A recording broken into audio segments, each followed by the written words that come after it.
Okay, so my video went out, but I'm back. So for number 11, if the writer were to, I'm so sorry, read the passage first, the sentence. To keep the light on the square, comma, the mirrors adjust every 10 seconds, comma, tracking the sun as it crosses the sky. If the writer were to if the writer were to delete the underlined portion, adjusting the capitalization as needed, the essay would primarily lose information that. So once again, when you have the prompt, a lot of the times they're kind of giving you the answer in the prompt.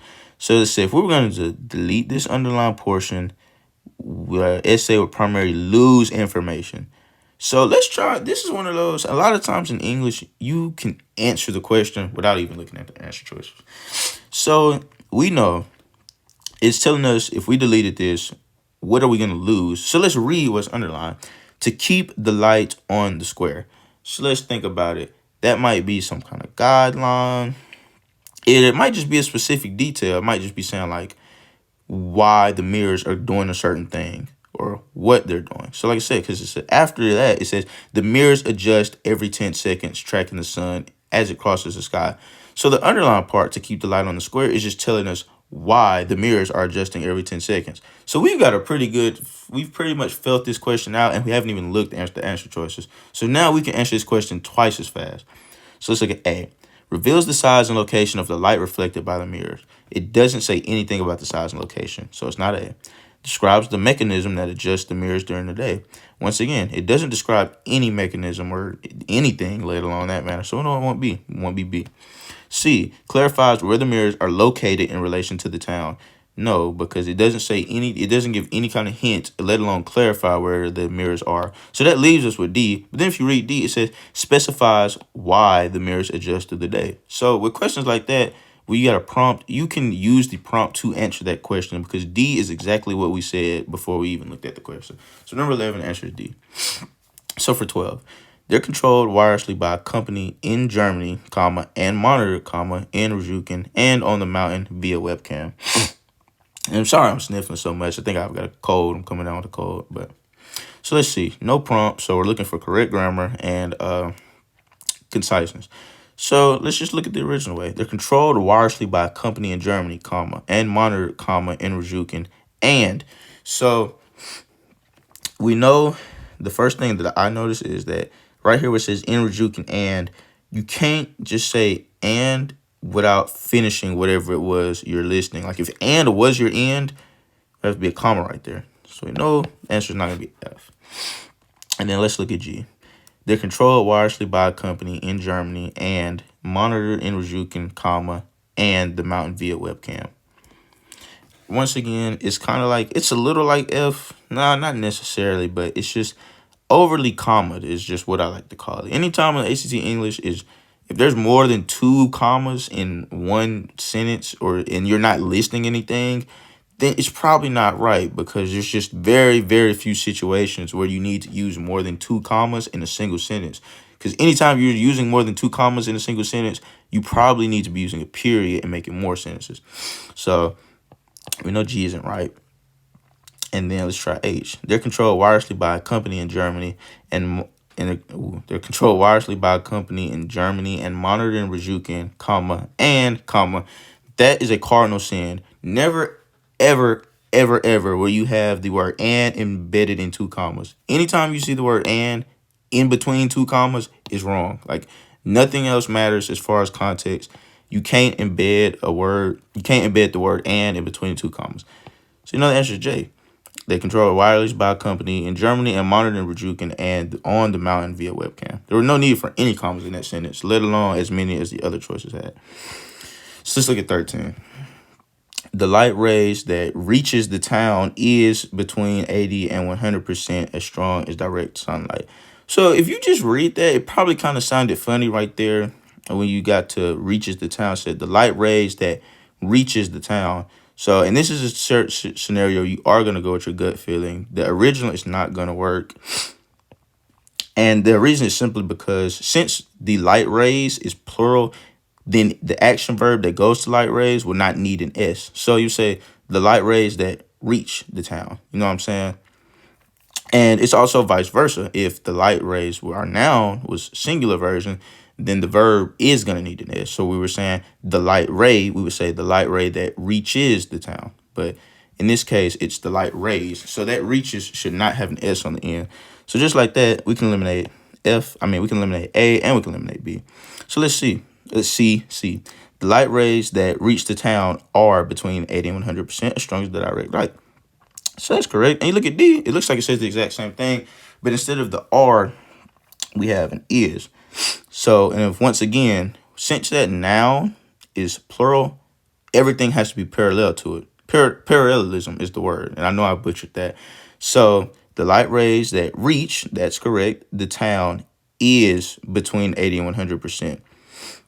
We know is won't work there because light rays is plural. So like I said, all the verbs that correlate to light rays have to be plural.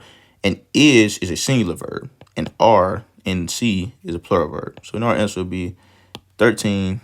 Our answer for 13 will be C.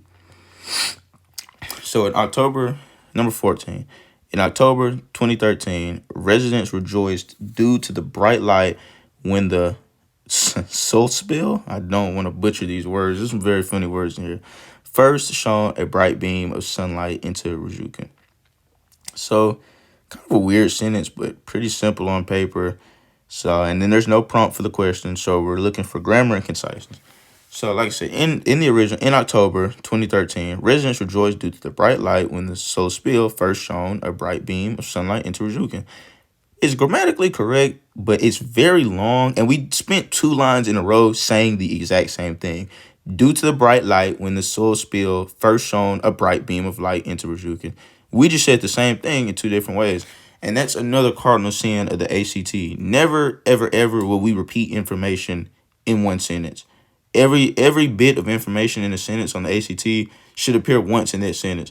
So anytime where you're repeating information that means the same thing or like almost exactly the same thing, you know it'd be wrong. So there goes F. And then G. In October 2013, residents rejoiced when the solspiel, control remotely, first shone a bright beam of sunlight into Rjukan. That's just one of those very weird ones. And there is this comma right here. This is grammatically correct, but it's very long, and you're reading it and you're reading in your head and kind of just doesn't make sense. So we'll put a partial X through it, and we'll just see if anything makes more sense than that because it's very long and it just kind of doesn't make sense. So then H. In October 2013, residents rejoiced at the initial time the solspiel first shone a bright beam of light into Rjukan. So that's a decent one. It's pretty short and it's concise. And it's shorter than what's before, so we can go ahead and officially eliminate G because it's also grammatically correct and it's also more concise. And then J. In October 2013, residents rejoiced when the solspiel first shone a bright beam of light into Rjukan. Hey, shortest, makes the most sense. It's grammatically correct. So we know it won't be H because H was all of those things, but it was a little bit longer. So J is the most concise. So put J. And then question 15, as it says, is asking about the passage as a whole. So this is why it's important to not kind of like speed read. Well, you should speed read, but you don't want to kind of pointlessly read just to answer the grammar questions because there are every English test, there are going to be about 7 to 8 questions that are asking about the passage as a whole. So this is where a little bit of comprehension comes in. So let's read this question. Suppose the writer's primary purpose had been to describe a technological project that benefited a community. Would this essay accomplish that purpose? So before we try to answer the question as in like get the right answer out of 4, we see it's a yes or no. So let's see if we can answer yes or no. So let's see what this question says. Suppose the writer's primary purpose had been to describe a technological project that benefited a community. Would this essay accomplish that purpose?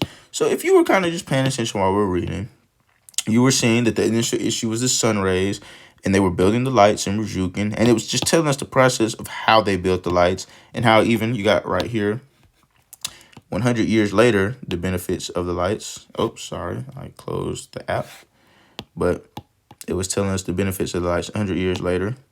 And it was telling us how they benefited, how the lights were built and how they were benefiting the city. And it's telling us, here's more detail. They were controlled wirelessly.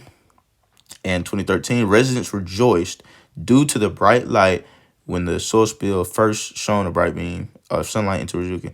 So we know that it was talking about a technological a technological project, and it's very quite clear that it benefited a community, so we can mark out the no's. We do know that the answer to that question initially is yes. So now let's look at the details between A and B. We know this question, the answer is going to be A or B. So for A, it says yes because it focuses on the international attention Ryukin had experienced since the completion of the source bill. So if we look through here, we just kind of quick read through here again. You can look as hard as you want, but it doesn't say anything about international intention or anything. It only talks about the effects. The few lines of that we're talking about, like the residents' happiness, are all talking about people in Ryukin. It never says anything about international. Right here, it even explicitly uses the word locals.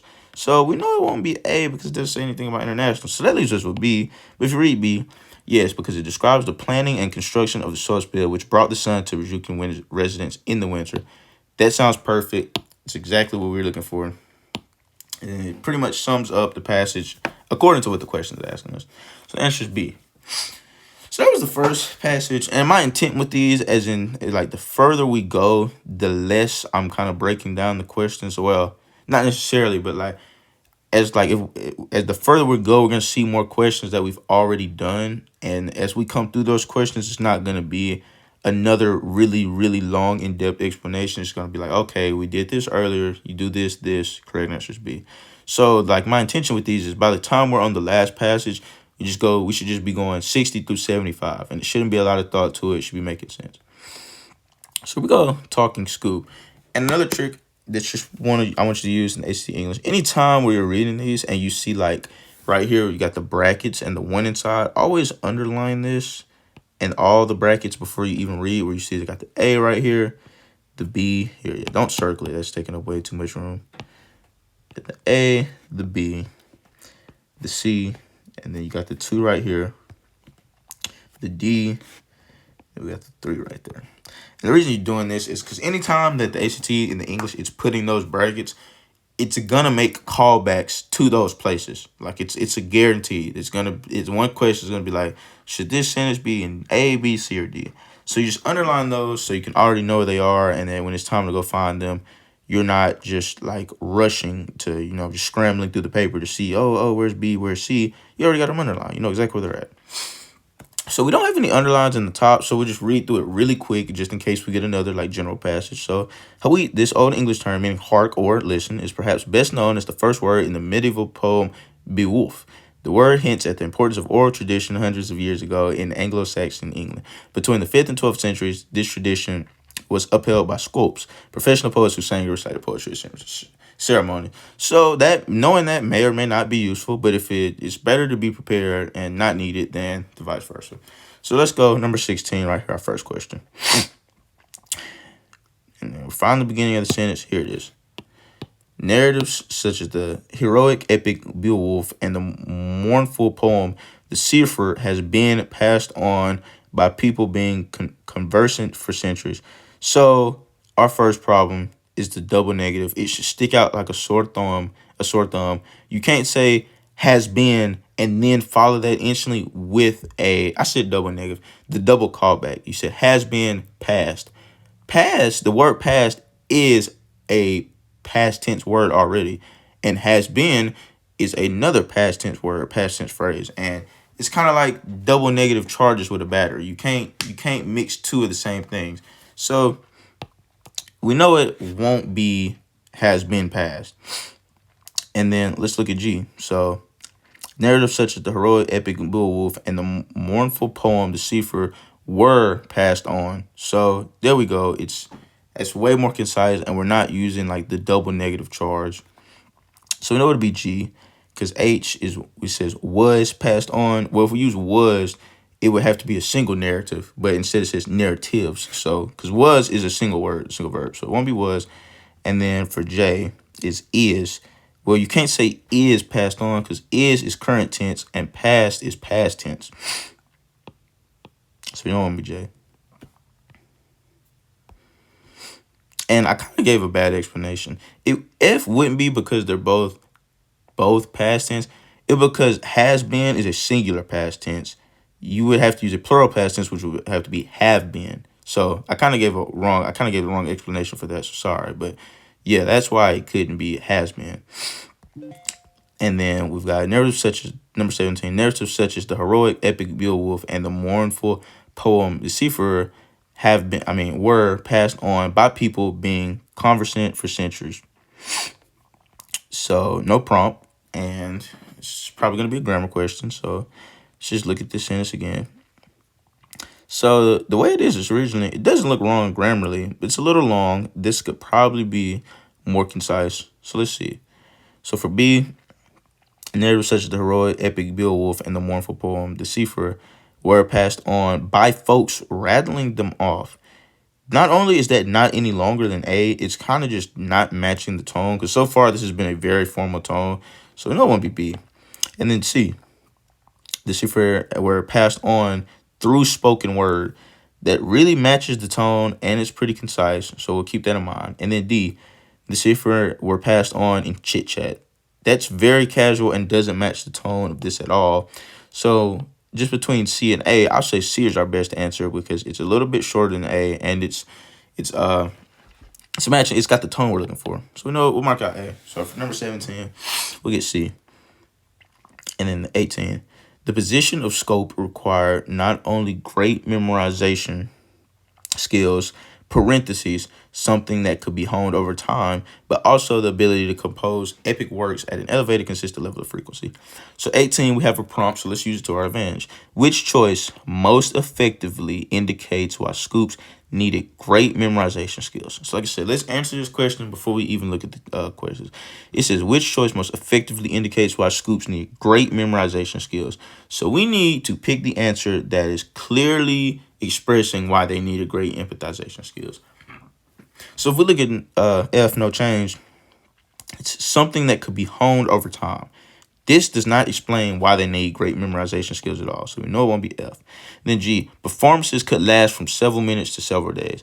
This is a very good answer because why do they need great memorization skills? Because performances could last from several minutes to days. Just keep G right there. Audiences could range from a few to many people. Well, this could explain something, but it doesn't explain why they need great memorization skills. So mark out H. And then J, better than that of the average person. That doesn't explain anything. We know the answer is G. Let's move to 19. So, and we have to read from the top again.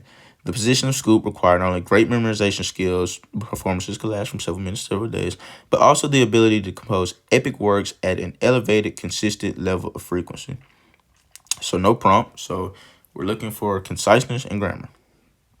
So the original way is grammatically correct, but kind of long and just kind of a very, very, I wouldn't say complicated, but just kind of a very extended way to say that. So we'll put an half of a line. And then B, we've got regularly as a part of their usual routine. It's a lot like A. It's correct, but why would we say regularly as part of their usual routine? That's just very redundant. We're saying the same thing over and over again. So we'll mark out B. And then C, on a regular basis. Pretty concise, pretty to the point, and it matches the tone of our essay so far. And then D, a lot. Correct, but anytime in the ACT where it's kind of like slang talk, where it's like just like this, like they did such and such a lot, it's gonna be a no. It's never gonna be that simple, because even in like a goofy kind of sillier fictional passage, that tone is just kind of shunned upon by the ACT. Nobody really knows why. So that leaves out A, and we have C. It's concise, simple, it's grammatically correct, and it matches the tone of our essay. And then we're at number 20. So Scoops became the keepers of poems. Songs were written, and even the histories of their people. So the original way, it sounds very just weird, just kind of, it's one of those things you can't put your finger on, but it's like, why does it sound that way? It says, read, Scoops became the keepers of poems, comma, songs were written, comma, and even the histories of their people. There it is. That comma is very unnecessary after written. So it won't be F. It's unnecessary comma. It made it grammatically incorrect. And then Scoops became the keepers of poems, comma, they wrote songs, comma, and even the histories of their people. That was H. Oh, I accidentally read H instead of G, sorry. But H is incorrect because, once again, that sentence is not grammatically correct because you Sorry, I can't see. But yeah, H isn't grammatically correct because you're breaking this sentence up unnecessarily and you turned it into, when you use the word they, it's like you're getting ready to turn it into two sentences, but it's all one sentence jumbled in between a bunch of commas. So let's go back to G that I accidentally skipped. Scoops became the keepers of poems. Scoops were writers of songs and even the histories of their people. G wouldn't work because we started the sentence off with Scoops became the keepers of poems, and you use comma, Scoops were writers of songs. So if we use the Scoops became the keepers of poems and then Scoops were writers of songs, that means we would have to finish the sentence out with also finish the sentence out also beginning with Scoops. So for instance, we would have to say Scoops became the keepers of poems, Scoops were the writers of songs, and Scoops were even the historians of the people. But the last sentence comes in with and even the histories of the people, and it doesn't mention Scoops. So now that leaves us with J. So number 21, skilled Scoops were valued as highly in Anglo-Saxon society that they were sometimes granted extra rewards for their talents, period. So no prompt, so we'll just read through. Grammar, conciseness. So these are all one-word answers, so we know it's probably won't be conciseness and it probably will be grammar. So skilled Scoops were valued as highly in Anglian society that they were sometimes granted extra rewards for their talents. We know the word as is a comparison word, and that if we're using like as, we'd be saying something like skilled Scoops were valued as highly as Vikings. So we know A won't work because we're not comparing the Scoops to anybody or anything. So let's look at B. Skilled Scoops were valued for highly. We can stop right there because you can't say for highly. That's just not grammatically correct. So get rid of B. And then we say skilled Scoops were valued so highly in Anglo-Saxon society that they were sometimes granted extra rewards for their talents.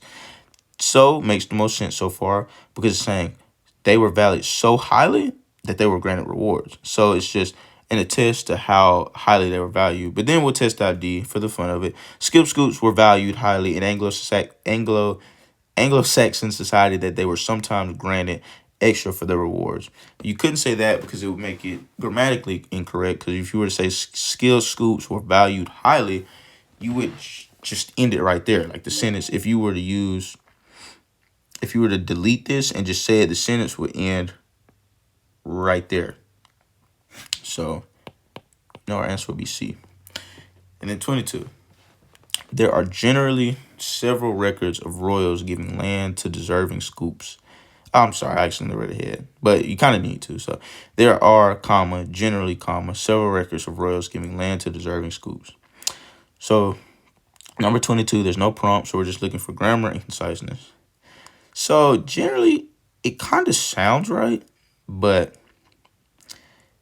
the problem this one's kind of confusing, this question, because what you're gonna need to do is you're gonna need to read the sentence before to get clarity for this question.